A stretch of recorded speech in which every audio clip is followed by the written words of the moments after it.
Okay, so be an aesthetic practitioner, think like an entrepreneur. How do we do that? The first thing I'd like to tell you, if there's nothing else I'm going to tell you other than this one thing, is that the most important thing, okay, for your success in your practice, whether it's an aesthetics practice, whether it's a anti-aging practice, a pain management practice, any kind of practice, what is the most important thing? And you kind of have a hint based on the presentation that I'm doing. It's your skill in business and marketing. The amount of success that you're going to have in your practice is directly proportional to the level of skill, your passion, your excitement, your knowledge for business and marketing. A lot of people discuss this with me, and we debate this, and they're like, they don't understand it. And they actually think it's more about the product. They think it's more about how good they are as a practitioner. But the reality is, it's not. It's not related to how good you are as a doctor or nurse. You could be the best practitioner.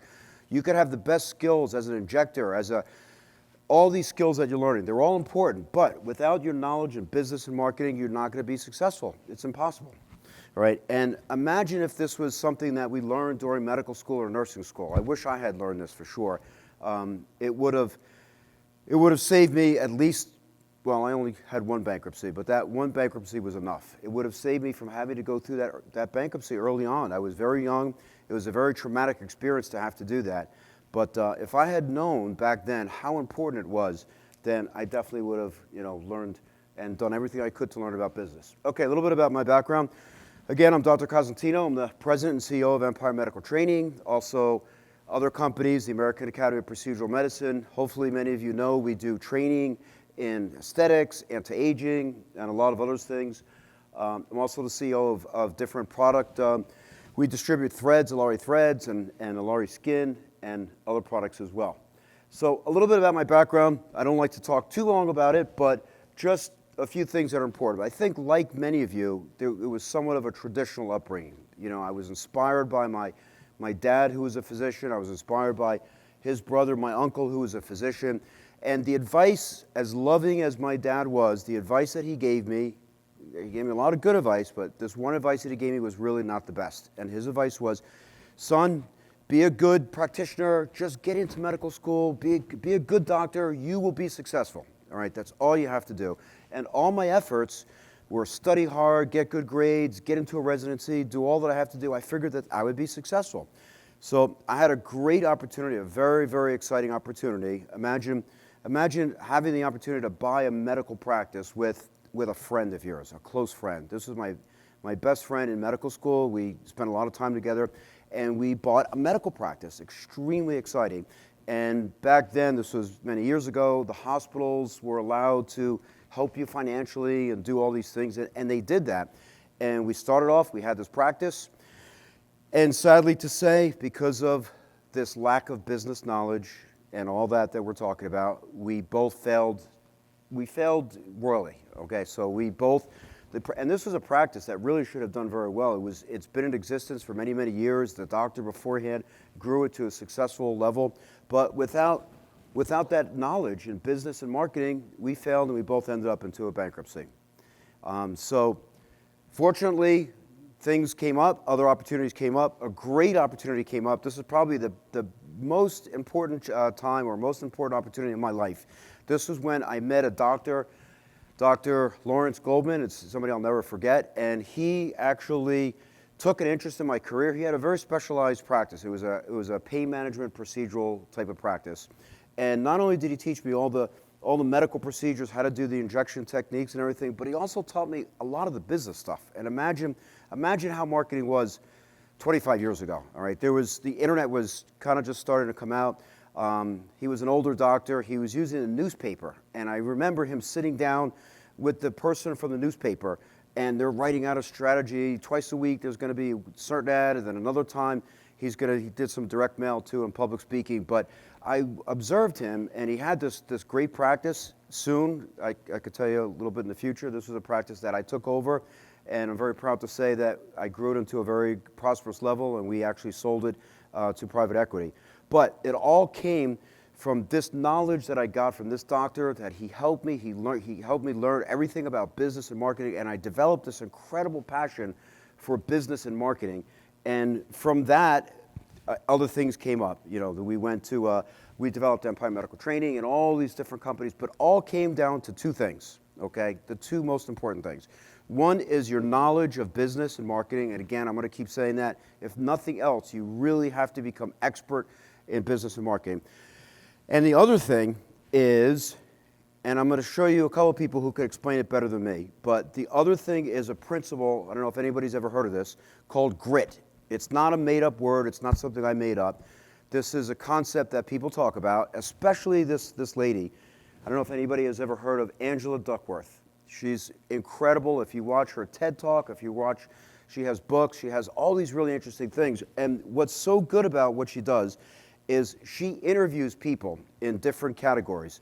Medical practices, businesses, the military. She interviewed people from, West Point Military Academy, all very important people. And she's looking to see what is the common traits among these successful people. What are they all doing? And when I started watching her and learning, I couldn't believe some of the things that she was saying. She was saying it's not related to how smart you are. It's not about your IQ.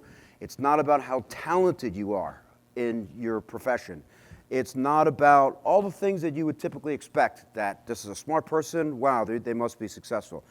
What she said it is related to is just what it says here. It's passion, perseverance, love for what you're doing. So this is something that's more important. She started off, it was kind of a cute story. She started off teaching children too, and she's like, why are some of these students doing so well and they're not even that smart, and others that are super intelligent actually not doing as well as they should? And she talked about this concept of grit, something that we all need for what we're doing.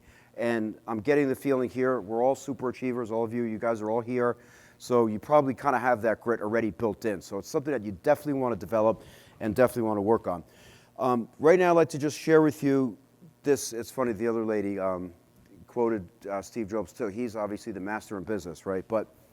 But he talks about grit, but he doesn't use the word grit. He kind of uses his own terminology. But I thought it was worth, it's only, I think it's like 45 seconds if you just kind of listen to his explanation of how important it is to have this perseverance and have this love for what you're doing. Let me see if it will work. Do I need to do anything special? I thought I just kind of would click on it. People say you have to have a lot of passion for what you're doing, and it's totally true. And the reason is because it's so hard that if you don't, any rational person would give up. It's really hard. And you have to do it over a sustained period of time. So if you don't love it, if you're not having fun doing it, and you don't really love it, you're going to give up. And that's what happens to most people, actually. If you really look at the ones that ended up, being successful, unquote, in the eyes of society, and the ones that didn't, oftentimes it's the ones that are successful loved what they did so they could persevere when it got really tough. And the ones that didn't love it quit because they're sane. Right? Who would want to put up with this stuff if you don't love it? So it's a lot of hard work, and it's a lot of worrying constantly. And if you don't love it, you're going to fail. So you got to love it. You got to have passion.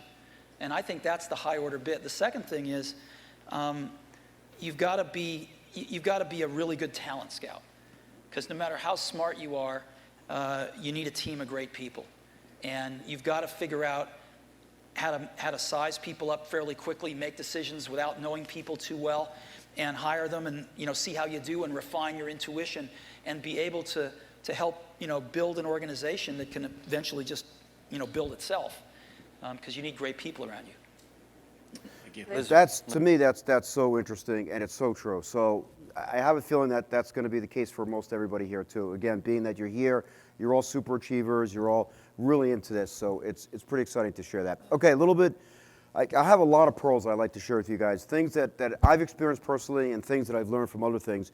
A little bit more about the grit and the grind. Obviously, we see people that are very successful and don't sometimes get the impression that it's all fun and glamour. There's so, as you know, like you guys are all practitioners already, there's so much work that's involved. Think of all the boring stuff, the behind the scenes, like the contracts that you have to work on. I'm looking over there because it's something I have to work on right now, but there's so much paperwork and so much stuff. It's like, how am I supposed to love this? So don't forget, you're not supposed to love that part of it. It's the whole package, and it comes with a lot of this grind. Okay, studying medicine isn't everything. So what will you do, obviously, after you learn all these medical procedures? What's your next step? What is your plan after you learn all these medical procedures? And we talk about, of course, that you want to learn this business and marketing, and I'm going to expand on it a little bit more to just tell you, or to try to impress upon you, not to make the mistake of just hiring anybody to take over and do everything. All right, this is a big part of what I want to share with you today. There's so many great people actually just listening to some of these other lectures that are in the room, and I encourage you to work with them. They have great services and great products, but I'm going to take it a step further and tell you to learn as much as you can as well. Don't just leave it to somebody else to figure out how you want to run your business. Okay, here's just a bunch of interesting statistics. Understand that the business that you're getting into is not so easy, just like any other small business. Most businesses do fail, all right? Most businesses early on do fail. So it takes a lot of hard work and a lot of commitment like you all have already. This is kind of an interesting thing that I just want to share with you. There's three personality types, and it's something, just think about yourself to try to see where you fall in, what personality type that you fall in, and I'll explain to you why that's important, because it is really important, and if you know this, potentially you could prevent a catastrophic mistake later on in life in your business. So there's the artist, the manager, and the entrepreneur. The artist, the manager, and the entrepreneur. What is the artist? The artist, and we don't have to just think about it from the standpoint of aesthetics or whatever medical. Think of any product. The artist is the person who loves their product. They really just care about the product. They're not even willing to make any change to that product, and that's kind of what's important to that. All right, and in business, sometimes you have to change your product a little bit, but the artist is the person who really loves their product, and that's all they care about. The manager personality is the personality that really is excited about how all the processes work, how the clock in is on the wall on the right-hand side, and then when you walk in, people go to the left, and all these processes that have to be done, and those things are all important, but I'm just sharing with you their personality type. And the last one, of course, is the entrepreneur. The entrepreneur is the person who is just thinking about the money, all right? That's their most important thing, the money, the money, the money. So what personality type do you think is the most important? Anybody want to take a quick guess? Which one? The entrepreneur? The artist? Okay, so the answer is that they're all equally important, all right? They're all equally important. I could tell you if you have any one of these personalities by themselves, you're going to have some issues. If you're just an artist, how are you going to run the practice? You need these processes. You need to think about money and so forth. So these are all important principles. We're talking about business. So in general, we don't provide the services of doing these, like some of these other companies that are talking to you, which again, it sounds like they have really great products. We provide the education. So a little bit of education for right now is when you think about business, divided into two aspects, the day-to-day business and the entrepreneurship. The day-to-day business is like the other guy was just talking about, the email marketing, the social media, all the data that you're acquiring, all understanding all the different accounts for social media, all of that, your website, your search engine optimization, that's the day-to-day. The entrepreneurship is other things. This is more like the high-level marketing. This is how to build a dream team, which I'm going to talk to you a little bit about briefly right now. Super, super important. And right now I have five pearls, 5 tips for success in business. There's so many. There's 105 or 1,005. There's so many, but right now I just picked 5 that are super important. All right. So let me just try to share some of that with you. Mentorship. All right. Mentorship. You may have heard this, is working with people, finding people that are like-minded to yourself that could help you learn new concepts in business and grow your practice. These are, sometimes people say, oh, if you know a friend or a relative or somebody like that who's very successful, work with that person. And you can, but the drawback with something like that is that they're not going to have the time really to give you as much as you need. So I have my personal favorites. I don't know if you guys know, like Anthony Robbins, Darren Hardy, Jay Abrahams. There's so many great people that have so much information that you can learn from, and it'll make a tremendous impact in your practice, in your business. Somebody new I just started following, Dan Martell. Anybody know who that is? He's a tech billionaire and just incredible concepts that he has about business, and I've learned so much from him. One thing in common about all these people that I'm mentioning, even they have this overwhelming desire to learn and to do and to learn more. I'm going to try to talk a little bit faster because I'm running out of time, but the next one is proximity. And I know you guys know that because you're all here. But one thing I just want to mention that to avoid, and we see this a lot, is people, a practitioner going to a workshop, for example, learning something, and then they go back to their practice and that's it. Their education is ended. So proximity is putting yourself in this environment. This program is really incredible, and it's obviously I'm glad that I'm here, and I'm glad that all of you could be here, but it's so good because it's not just aesthetics training. It's aesthetics training, it's business training. There's different opportunities. You can meet people. There's the networking. There's legal presentations. Really, really overall very incredible. So these are the sort of presentations and programs that you need to attend as often as you can. I'll just mention briefly, because I like to watch different movies. There's a perfect example of this proximity from this movie that, it's an old movie, but it's on all the time. And the name of the movie, it's based on a real person, this Rudy Rudiger. Has anybody know that movie or know who the person is? A little bit? So it's a pretty exciting story, and it's a pretty exciting movie. It's just about a young guy who wanted to get into like the top college, top university in the country, and he also wanted to play on University of Notre Dame. And the problem was that he wasn't that smart, and he was also like 5'6", 160 pounds. So he had no ability, no athletic ability, but he's somebody who used this concept of proximity so well that he got himself accepted, and he also played on that team and did some major moves on the team. He tackled the quarterback, and it was pretty impressive. He didn't do anything unethical or anything like that. It was just, he really immersed himself in that industry. Okay, the next thing, probably one of the most important things that I'd like to share with you is building your dream team, all right? Your dream team. You'll read so much about how to hire employees and read their resume. You gotta go past the resume. The resume is so superficial. I mean, of course, do your background check.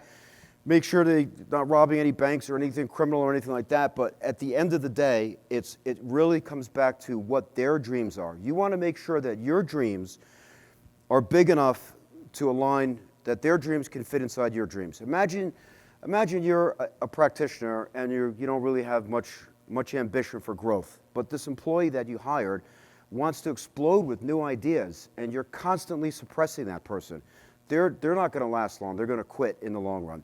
So it's not the easiest thing to do. You really have to spend a lot of time sitting down with the people, talking with them, going out to dinner. This is something I've done now recently, is now I go out to dinner with prospective executives, and I make sure that their wife or their husband is included as well, because I want to see really what their personality is like. You want to understand their long-term goals. You want to understand their 5-year plan, everything that you can about them, because it's the most expensive thing is to hire somebody and then end up having to let them go or they leave. So this dream team is really important. Only hire A players. Okay, proper balance for success. You've heard so much about hire the experts. Let the experts do it. And I totally agree with that, but it's only partially true. It's half the story. The other half of the story is that you have to learn this information yourself. You can't just hire people to do your website, to do your social media, to do your email marketing, to do your legal work, and just sit back and feel good that you've hired all these people to do all the work, you spent all this money. You have to be integrally involved in exactly what they're doing. You have to really understand. And here it's just a quick little diagram that to divide the things that you're going to do versus the things that they're going to do. So for instance, a website, all right? A website, hire a great company to build your website. But again, don't just sit back and trust them for the design, for the content, even the page itself. You have to learn, what search engine optimization is, what on-site optimization is. On-site optimization is how the page is created. Does it have the proper meta tags, title tags? Does it have all that information? Because if it doesn't, then it's not going to show up. Google won't even see it, and it won't even get ranked, all right? And it's not difficult. You can learn this relatively easily, but it is something that you have to learn. And the same thing with your marketing. Of course, you want to hire a company that's going to do your day-to-day marketing and all that, but you have to understand what is the message, what is the content, what is being delivered. It even goes across with legal, that the 2 presentations were great by the attorney. I'm sure he would recommend the same thing to you. Like, he's going to work with you, and you want to understand everything that he's doing. You want to read the contracts and really have a good understanding. Don't just hire a company and let them do all the work for you. And one other thing is the analytics. Make sure you really, really understand what's going on in your practice, your business on a daily basis. All the analytics, like, like conversions, sales. How much money did I make today versus yesterday versus last week? That's something that you want to monitor very, very regularly. There's a little phrase, what gets measured gets done. All right, so do that along with your team. They're doing it, but if you're not working with them and you're not reviewing it with them, obviously it doesn't have much good. Don't love your product as much as love your customer. It's all, again, it's just emphasizing the sales and marketing, understanding the marketing. That's really the main message there. And we know this is true too, because think of like restaurants as an example. Is the best restaurant, the best restaurant in the world, the best-selling brand is the one who's done the best marketing. It's not always the best product or the best food. It's because that company has marketed better than any other company. Think of yourself as, yes, we're all aesthetic practitioners, and represent yourself and have your website that you're an aesthetic practitioner, but in the back of the head, make sure you say to yourself that I'm really in the business of sales and marketing. All right, that's the main thing that you want to think of yourself as. You need to become experts in sales and marketing.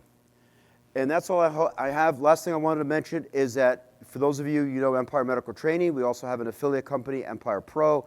And among all the other training that we have in aesthetics and anti-aging, we also have an entire curriculum in business and marketing to help you learn this information.